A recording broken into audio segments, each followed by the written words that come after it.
여러분 안녕하세요. 해인학당의 유순복입니다. 반갑습니다. 오늘은 도연명의 시 읽어보시겠습니다. 도연명에 대해 간단히 소개해보죠. 이름은 잠이죠. 동진말에서 남송대에 생존했던 인물이고요. 하급관리 집안에서 태어나서 육아교육을 받고 자랍니다. 29살 때 고을에 교육을 책임지는 벼슬에 종사하다가 41살에 이르러 팽택의 현령으로 근무하게 되는데, 그때 뜻한 바가 있어서 사임을 하고 기거래사를 읊으며 고향으로 내려가 은거의 삶을 시작합니다. 이후 운둔하는 사람에게 내린다는 관작인 좌저장랑을 제수받는데, 벼슬이 싫어서 떠난 사람에게 관직을 내렸다니 좀 아이러니하죠. 술과 국화, 검은고 등을 즐기며 자연 속의 삶을 시로 읊은 전원 시인으로 유명하죠. 그중 한나라의 시를 모방해서 지었다는 의고 9수가 전해지는데, 일전에 올린 첫 번째 의고 1수는 말년에 선생이 불가와 노장 사상에 심취해서 나름의 깨침을 오도송으로 옮긴 시입니다. 오늘은 그 시에 이어서 의고 5번째 시 감상해 보시겠습니다. 제목은 시의 첫 구절을 따서 동방에 있는 한 명의 선비라고도 하고, 내용 중에 나오는 시어인 고란곡이라고도 합니다. 이 고란곡은 홀로 고자에 난세난자, 곡조 곡자 해서 홀로 날아가는 난세라는 의미의 악곡 이름이에요. 시의 형식은 오언고시인데, 굳이 말하자면 4개의 오언절구로 구성된 오언배율시입니다. 그리고 앞우는 각 연의 끝자인 완, 관, 안, 관, 단, 탄, 란, 한으로 해서 각 자의 종성인 니은으로 마쳤습니다. 각 절구의 내용을 보시면 첫 번째 절구에서는 안빈낙도의 삶을 사는 선비를 소개하고 있고요. 두 번째 절구에서는 선생이 그 선비를 찾아가는 장면입니다. 그리고 세 번째 절구는 그 선비가 살고 있는 곳의 풍광을 설명하고, 네 번째 절구에서는 공부를 마칠 때까지 이곳에서 지내고 싶다고 청하는 글로 구성되어 있습니다. 그럼 시 해석 시작할 텐데요. 들어가기 전에 이 시에 등장하는 이 선비가 누구인지 시 읽어보시면서 알아맞혀 보세요. 그럼 나머지 이야기는 시 읽으면서 첨가하겠습니다. 첫 번째 절구예요. 동방에 있는 한 선비는 입은 옷이 항상 온전치 않고 30일에 9번 음식을 대하며 10년토록 관 하나만 썼다네. 안빈낙도의 삶을 즐기는 선비를 소개하고 있습니다. 이러한 삶이야말로 도점 선생이 바라는 삶이죠. 그럼 첫 번째 연부터 보시겠습니다. 동방 유일사. 동방에 유 있는 일사 한 선비는, 동방이라고 한다면 동양사상에서는 그 이상적인 곳 혹은 돌아가야 할 고향, 새로운 시작, 희망을 상징하죠. 그런 곳에 유일사 있는 한 명의 선비는, 선비라고 한다면 일반적으로 학문이 높고 인품이 고결하며 어떠한 고난에도 흔들리지 않고 자신의 신념을 끝까지 지켜내는 인물을 말합니다. 그런 한 선비가, 이 선비가 누구인지 알아맞혀 보시라고 했지요. 피복 상불완, 입을 피 옷복, 입은 옷이 상 항상, 불완 온전치 못했다. 백공천창이라는 말이 있죠. 본래는 전쟁으로 입은 상처를 말하는데, 여기서는 옷이 100군데나 구멍이 나고 해진 곳이 1000군데나 되는 누더기 옷을 말합니다. 이 옷이라는 것은 자기의 모습을 꾸미는 것이죠. 남에게 보이기 위한 일체의 꾸밈을 하지 않는다. 즉 남에게 보여주기 식의 위타적인 생활이 아니라 내면의 성찰에 힘쓰는 삶의 태도를 표현하고 있습니다. 여기에 또 하나 의미를 더해보면 이 옷이라는 것은 신분이나 지위를 말하죠. 선생이 선비라는 단어를 쓴 것으로 보면 다분히 유가적인 인물임을 알 수가 있는데요. 선비는 과거 시험을 볼 수 있는 자격이 주어진 신분이에요. 그래서 선비로서 신분이나 지위에 무심하다는 것은 그가 하고 있는 공부는 단순히 사회적인 신분을 상승시키기 위한 공부가 아님을 암시한다고 하겠죠. 삼순 구우식 10년 착일관. 삼순 석삼 10순 30일이에요.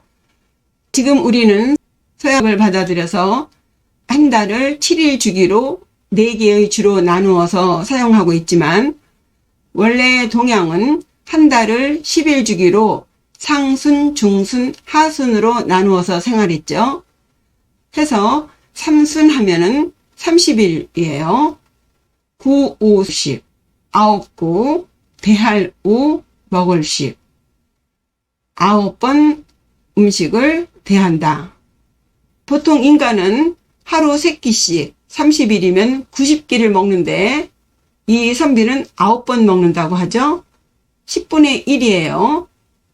그렇다고 한 번 식사에 9끼의 분량을 왕창 먹는 것은 아닙니다. 완전 연명 수준으로 요기만 하는 거예요. 그렇다면 이 선비의 모습은 거의 피골이 상접한 상태겠지요. 그리고 10년 착일관. 10년은 꼭 10년이 아니라 평생이라는 의미로 읽으시고요. 착일관, 입을 착. 요즘은 옷이 흔해서 착복식이라는 말을 쓰지 않는데 저희 대학 다닐 때만 해도 새 옷을 입으면 착복식 하라고 했던 시절이 있었습니다. 그런데 이 착자 뒤에 모자 관자가 나왔으니 쓸 착으로 해석하셔야죠. 그리고 앞연에 옷을 신분이나 지위로 봤다면 이 관자는 명예로 읽으셔야겠어요. 즉 10년토록 관 하나만 썼다라고 한다면 이 선비는 명예에도 신경 쓰지 않았다는 속뜻을 읽겠습니다. 정리해보면 먹는 거나 쓰는 거나 완전 행색이 말이 아닌데요. 이러한 삶은 공자의 제1제자인 안현이 가난을 편안하게 여기면서 도를 즐겼다는 안빈낙도의 삶을 연상시킵니다. 다음 두 번째 절구예요. 앞에 내용을 더 발전시키지요. 맵고 쓴 것이 이것에 비할 것이 없는데 항상 좋은 얼굴을 하고 있으니 내가 그 사람을 보려고 새벽에 떠나 하관을 넘었다. 신고 무차비. 신고 배울 신 쓸고 고생을 의미하죠. 그렇게 먹지도 입지도 못하고 사는 그 고생스러움이 무차비, 옵쓸모, 3인칭 지시대명사 이것차, 비할 비. 이렇게 사는 삶에 비할 것이 없는데 어떤 삶도 이러한 삶보다 더 고생스러울 것은 없는데 그런데도 상유, 호용안. 항상 유, 있다. 호용안. 좋을호, 얼굴용, 얼굴안. 좋은 얼굴을 가지고 있다. 고생스러운 삶을 살고 있는 것 같은데, 가난이 찌들어 있을 것 같은 그런 모습을 하지 않고 좋은 얼굴을 지니고 있다. 먹지도 못하고 꾸미지도 않고 사니 얼굴은 영양 부족으로 누리끼리 하고 온몸은 비리비리 말라서 피골이 상접하여 가난이 찌들 대로 찌들어야 되는데 전혀 그렇지 않다는 거죠.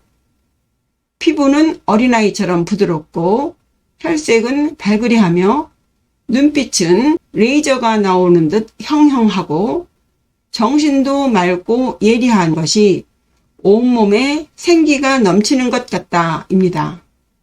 희한한 일이죠. 가식 없이 꾸미지 않고 식탐이 없어서 소식을 하고 명예도 깃털같이 여겨서 마음이 맑고 깨끗해서인가요? 도대체 뭘 어떻게 하길래 그런지 알아봐야겠습니다. 해서 선생은 그 선생을 만나러 떠납니다. 아욕 관기인 신거 월하관. 아욕 나아 도점 선생을 지칭합니다. 나는 선생은 욕관 보고자 하다. 여기서 욕자 없이 관하면 보다인데 그 앞에 의지 조동사인 욕자를 넣어서 보려고 하다예요. 누구를? 기인 그 사람 그 선비를 보려고. 여기서 관자는요 풀초의 황새관자 볼견자의 합자죠. 주마간산 하듯이 보는 간자도 아니고 그냥 눈이 달려서 보이는 견자가 아니에요. 혹시 황새가 물고기 잡아먹는 모습 보셨나요? 작은 바위 위에 꼼짝 않고 몇 시간이나 서서 먹이를 기다립니다. 그러다가 먹이가 나타나면 한순간에 긴 부리로 삼켜버려요. 이 관자가 그런 자예요. 마치 먹이를 노리는 황새가 풀숲에 숨어서 먹이가 올 때까지 한 곳을 뚫어지도록 보는 모양자입니다. 그러니까 이 선생은 도대체 그 선비는 뭘 어떻게 하길래 그런 낯빛을 지닐 수 있는가? 그 연유를 알아봐야겠다라는 의미의 욕관이에요. 신거 월하관. 신거 새벽신 갈거 새벽에 떠나서 월하관 넘을 월 물하 관문관 하관을 넘었다. 신거 새벽에 출발했다는 점에서 이 선비가 살고 있는 동방이 선생이 살고 있는 곳과 가까운 것이 아님을 짐작할 수 있겠지요. 선생이 사는 곳도 마을에서 좀 벗어난 외곽의 전원이 펼쳐지는 보실터인데 그곳에서 또 배까지 타고 간다면 아마도 선비는 동쪽에 있는 깊은 산골일 것이니 해지기 전에 도착하기 위해서는 새벽에 길을 떠나야 할 것이라고 짐작을 해봅니다. 이 하관이라는 것은 강을 건너려면 거쳐야 하는 관문이에요. 그 관문에서 검문을 받아야 배를 탈 수 있죠. 여기서 잠깐 왜 선생이 이렇게 새벽같이 그 거렁뱅이 선비를 찾아가는지 아셔야겠죠. 말씀드렸듯이 선생은 41살 때 모든 속가의 인연을 끊고 귀거래를 한 이유가 있겠지요. 그는 평생에 자연과의 조화를 중시하는 도가적인 삶과 인간의 본성을 중시하는 육아적인 삶에 충실하고자 했어요. 해서 사회적인 지위나 명예를 위한 틀에 박힌 타협의 삶보다 인의를 실천하며 진정한 자아를 찾고자 노력했고 나아가서 자연 속에서의 평온함 그리고 자유를 추구했습니다. 그런데 바로 그 선비가 자기가 바라는 삶을 그대로 살고 있는 사람이라는 거예요. 그러니 당장 찾아 나서지 않을 수 없겠지요. 다음 세 번째 절구입니다. 선생은 드디어 선비가 살고 있는 곳에 도착을 했습니다. 푸른 소나무가 길을 따라 이어져 있고 흰 구름은 절벽 끝에 머무네. 내가 여기에 일부러 온 뜻을 알고 검은고를 들고 나를 위해 연주해 주네. 청송 현노생. 청송, 푸른 소나무. 푸른 소나무가 상징하는 의미는 새한송백이라는 말 있죠. 추운 겨울에도 그 푸르름을 잃지 않는 소나무와 잣나무처럼 한겨울의 추위에도 시들지 않는 생명력. 그 소나무 중에서도 싱싱하고 건강한 청송, 푸른 소나무. 짐짓, 선비의 이미지를 연상시킵니다. 그런 소나무가 협로생, 길협, 길로. 길을 끼고 길을 따라서 생, 이어져 있다. 이 길협자 속에는 좁다는 의미도 있어요. 인간사 속의 전쟁 같은 경쟁 속에서도 처지지 않고 어떠한 역경에도 굴하지 않고 자신의 신념을 지켜내는 선비의 이미지를 강조합니다. 이러한 강인한 생명력의 이미지는 다음 구절로 이어지죠. 백운 숙애단. 백운, 흰구름. 푸른 소나무가 땅을 받고 서서 그 자리를 지키고 있다면 흰구름은 자유롭게 하늘을 마음껏 돌아다니는 물체죠. 해서 청송이 선비라면 흰구름은 신선이라고 해야 될 것 같아요.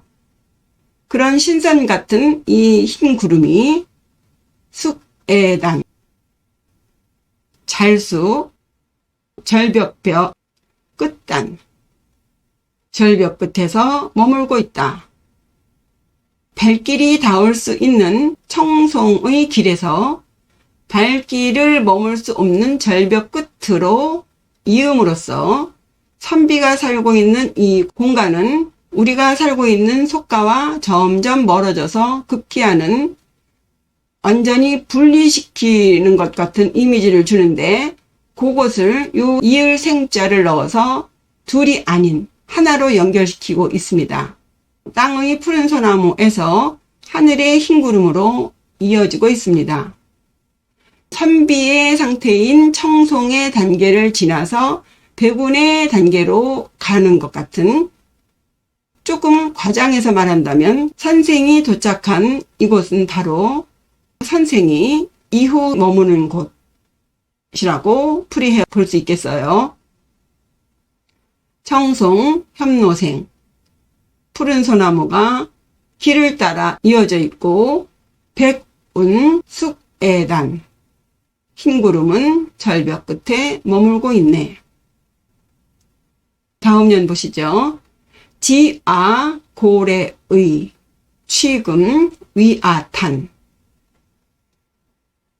지, 알다. 아, 고래의, 내가 연고고, 의도적으로, 고의적으로 온, 의, 뜻을 알고는 누가? 선비가. 선비는 선생이 왜 여기에 왔는가? 그 이유를 알고 있다는 것이죠. 어떤 목적을 가지고 여기에 왔는지를 알고는 취금 위아탄. 가질취. 검은고 금자와 함께 들고, 검은고를 들고 위아, 위할 위, 나아. 이 선생을 위해서 연주하다. 무엇을 연주할까요? 앞서 말씀드렸지만 도잠 선생이 관직을 그만두고 나온 이유는 단지 속물들이 보기 싫어서라든가 상전에게 굽히기 싫어서라든가 그저 일 안 하고 편하게 살고 싶어서가 아니죠. 오두미 때문에 더 이상 이 몸과 마음을 해칠 수 없다. 아까운 시간을 낭비할 수 없기 때문이었어요. 그러면 선생은 도대체 무엇을 위해서 더 이상 시간을 지체할 수 없다고 했나요? 그 이유를 이 선비는 안다는 거예요. 알기 때문에 그를 위해서 검은고 연주를 해준다지요. 그러면 무슨 곡을 연주하는지 그 연주를 들으면 선생이 여기에 온 목적을 알 수 있겠지요. 예, 마지막 절구입니다. 고음 줄로 별합곡을 빠르게 연주하고 낮은 음줄로 고란곡을 연주하니 원컨대 그대의 집에서 지금부터 공부가 끝날 때까지 머물게 해 주소서. 상현 경별학 하현 조고란. 상현 높을 상 줄현자. 상현이라는 것은 검은고의 고음을 내는 줄이고 하현 검은고의 낮은 음 무거운 저음을 내는 줄이에요. 경별학. 경은 놀랄 경자인데 빠르고 급하다는 의미도 있어요. 별학은 별학곡의 준말이에요. 별학곡은 학이 자기 무리에서 떨어져 나가면서 슬피 우는 모습을 담은 악곡입니다. 그래서 빠르고 급하게 연주했다예요. 그러면 왜 많은 새 중에 굳이 이별하는 학을 등장시켜서 이 곡절을 지었을까요? 옛날에 정령위라는 선비가 영허산에서 1000년간 도를 닦아 신선이 되어 학으로 변하여 고향을 찾았다는 천년학 이야기가 있어요. 그 학은 지금까지 자기와 함께 했던 부모, 형제, 친구 등과 이미 가는 길이 다르겠지요. 때문에 그 무리 속에서 따로 나와 홀로 가는 학이에요. 즉 선비가 연주하는 이 별학곡은 바로 도를 이루기 위해서 모든 친지들, 친구들과 이별하고 온 도잠 선생의 마음을 위로하는 곡입니다. 그 곡을 빠르고 날카롭게 연주하는 거예요. 비록 뜻한 바가 있어서 홀로 나와 가는 길이지만 그래도 이별은 슬픈 것이라 그것을 마치 학이 슬피 우는 것 같은 소리로 높고 가늘고 빠르게 연주한다는 거예요. 상현 경별학. 고음 소리를 내는 줄로 별학곡을 빠르게 연주하다. 다음 하현 조고난. 하현줄로 고란곡을 연주하다. 하현은 무겁고 낮은 소리를 내는 줄이라고 했죠. 그리고 조자는 조정할 조자인데 연주한다는 의미가 있어요. 이 고란도 고란곡의 준말입니다. 낮고 무거운 소리로 고란곡을 연주한다. 이 난새는요, 전설상으로 전해지는 상상의 새인데 종종 봉황과 비슷한 이미지로 매우 고귀하고 높은 새예요. 도가에서 추구하는 이상적인 도의 경지에 이르는 상태를 상징하는 새예요. 그래서 이 고란곡은 무리에서 떨어져 나온 학이 드디어 홀로 최고의 경지에 오른 한 마리 난새가 돼서 그 위용을 펼치는 곡으로 선생을 난새로 비유해서 격려하는 연주가 되겠습니다. 잠깐 여기 홀로 고자를 보시면요. 일반적으로 이 고자가 나오면 고독하다, 외롭다 등의 인간의 감정적인 정서로 해석하는 경향이 있는데요. 이 학이나 이 난새로 비유되는 경지는 이미 인간의 정이 끊어진 상태죠.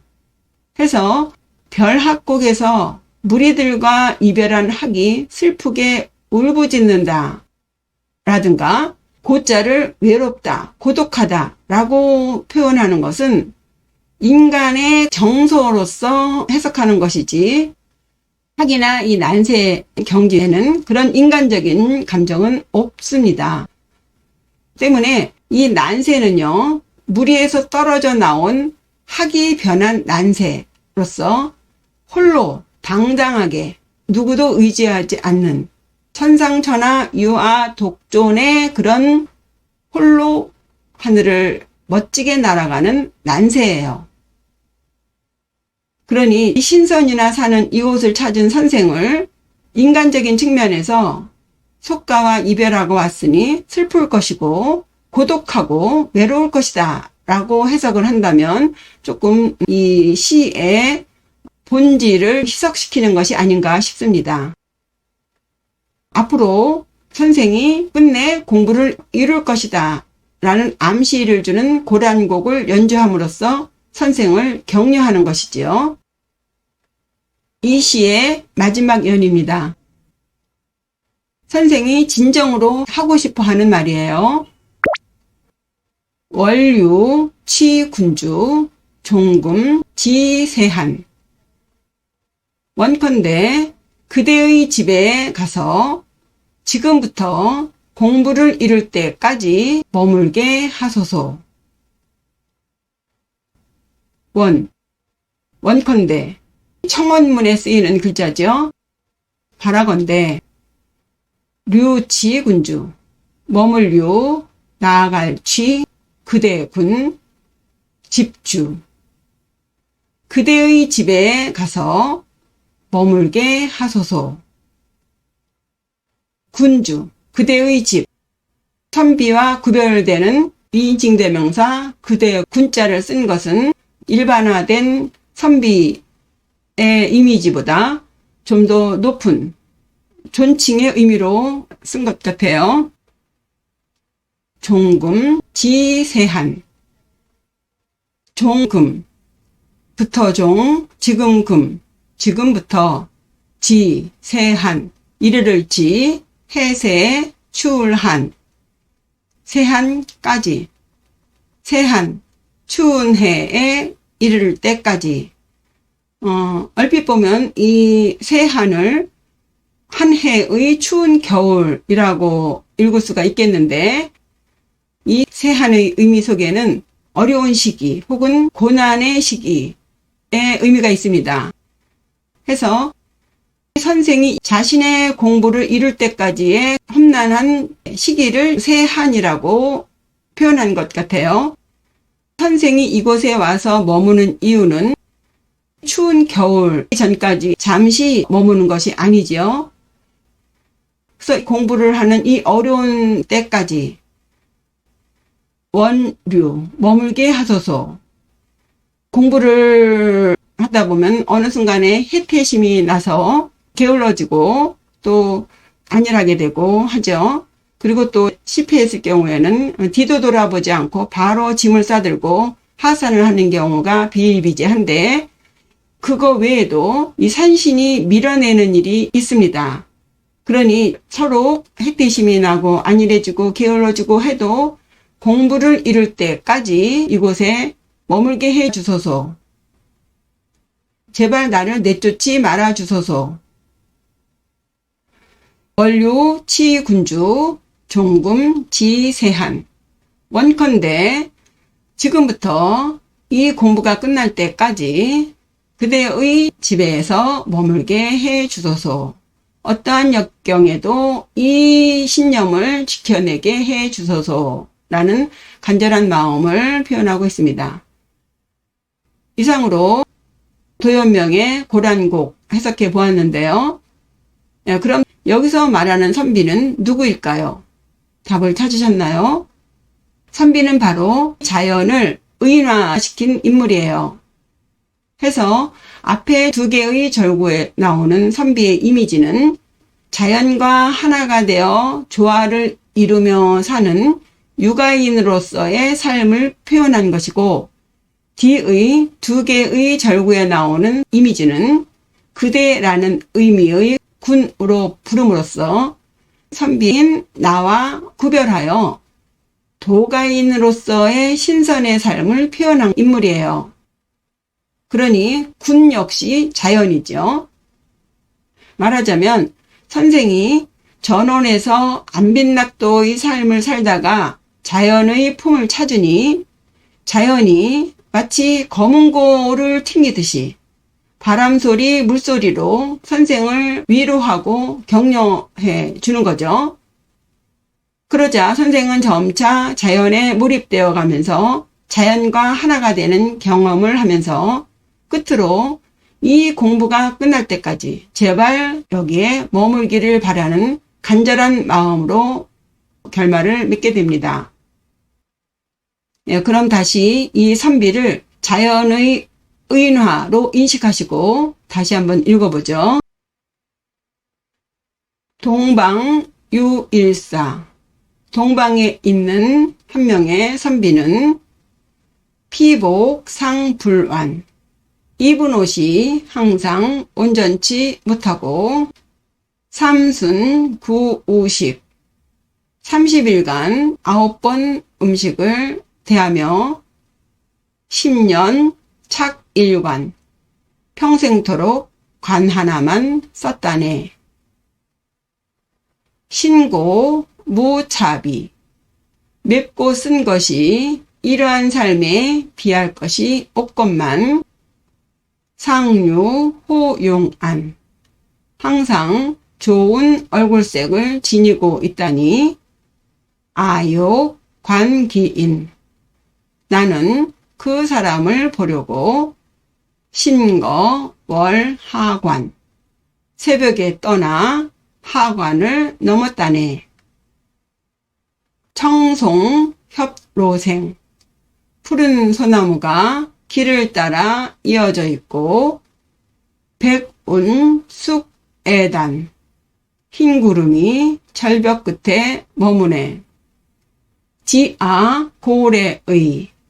내가 이곳에 고의로 온 뜻을 알고 취금 위아탄.